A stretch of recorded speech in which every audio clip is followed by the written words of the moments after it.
Elias Weber stood near the back, hands tucked into the pockets of his dark coat, watching as numbers rose and fell like restless tides. The auctioneer's voice echoed sharply through the grand hall, bouncing off high ceilings and crystal chandeliers. "Do I hear 20,000 euros? 20, yes, thank you. 25. Elias had no real reason to be there. The event was held in a historic building in Munich, filled with influential donors, business elites, and polished smiles. He was none of those things. Just a quiet man who repaired old clocks for a living, someone who preferred silence over crowds. He had only stepped inside because of the rain. But now, he couldn't leave. Because on the stage, under a soft white spotlight, stood a young woman. She wasn't like the others featured earlier in the evening. No confident posture. No rehearsed charm.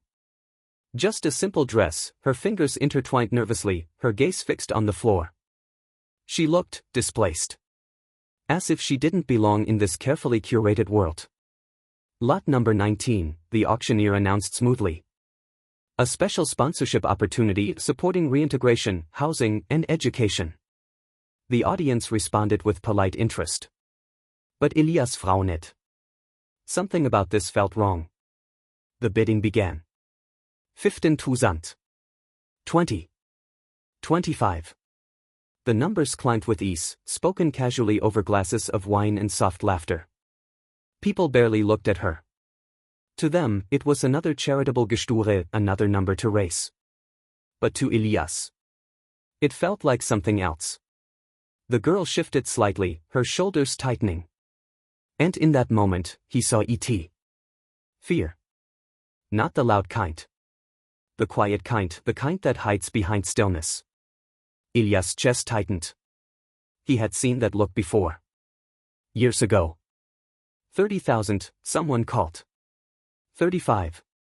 The auctioneer smiled, pleased. Do I hear 40? Elias' fingers curled in his coat.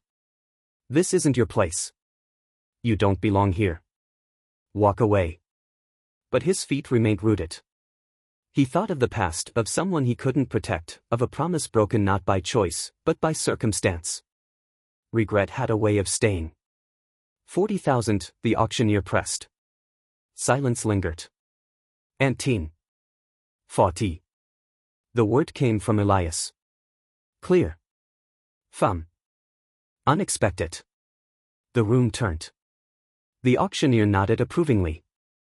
40,000 euros, thank you, sir. Elias felt the weight of every gaze in the room. He ignored it. 45, the auctioneer continued. A well-dressed man near the front raised his paddle without hesitation. 45. Elias inhaled slowly. This was irrational. He didn't have that kind of money to spare. But teen. The girl lifted her head. Their eyes met. Just for a heartbeat. But it was enough. There was something in her gaze, something familiar. Not recognition. But a silent cry. Elias' decision was made before he could think. 50. A hush fell over the hall.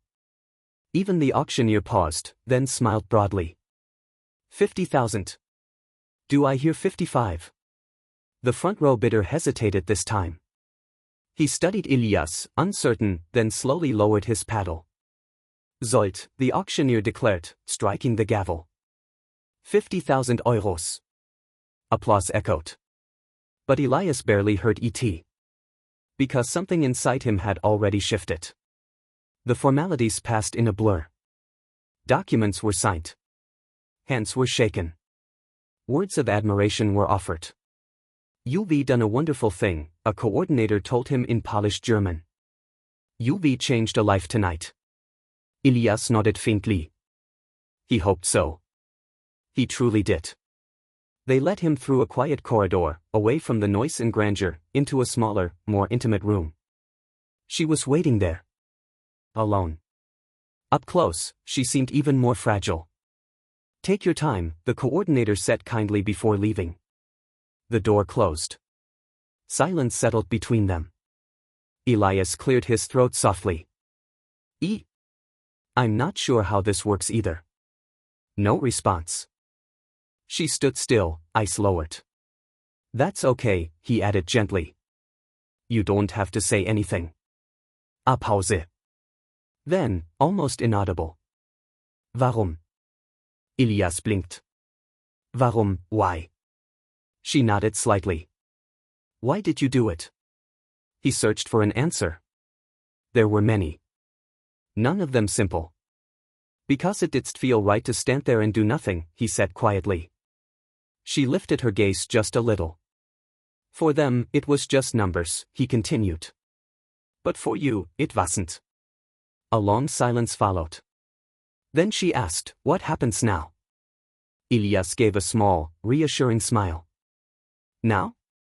Now we figure things out. Together. At your pace. Her shoulders relaxed just slightly. Then, after a moment, he asked gently, what's your name? She hesitated. Lina. The name hit him like a distant echo. Something stirred in his memory. Lina, he repeated softly. Do you remember a town called Freiburg? Her eyes flickered. Yes, she said slowly. I lived there when I was little.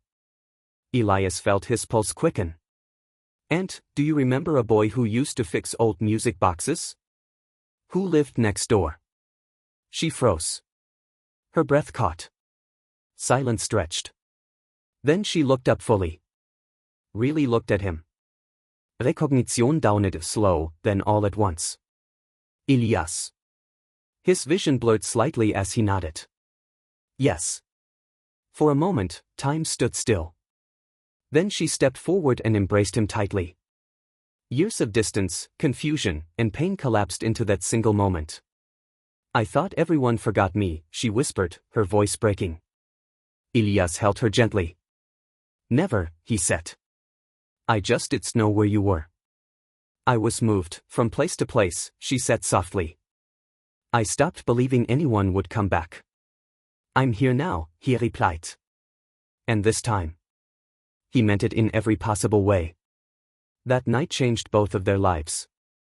What began as a simple act of defiance became something far deeper. A reunion. A second chance. A healing. Elias didn't just support Lina financially. He became her anchor. He helped her navigate the system, ensured she had a stable home, and encouraged her to rebuild her life piece by piece. Slowly, Lina began to change. The fear in her eyes faded. She returned to school. She laughed again. And for the first time in years, she felt safe. One quiet evening, months later, they sat together by a window as soft German rain tapped gently against the glass. Lina looked at him thoughtfully. Why didst you give up? She asked. Elias smiled faintly. Because I already knew what it felt like to lose you once. She nodded. I think, she said slowly, you didst just help me that night. No. She shook her head, a small smile forming. You found yourself too. Elias exhaled softly. Perhaps she was right. Kindness had brought him there. But connection had changed him. You know, Lina added, not everyone would have done what you did. Elias looked out at the rain. Maybe not, he said. But they could, she replied firmly. He turned back to her. And in that moment, he realized something simple, yet powerful. Compassion isn't rare because it's difficult. It's rare because people hesitate. Because they wait. Because they doubt their own ability to make a difference. But sometimes, all it takes is one decision.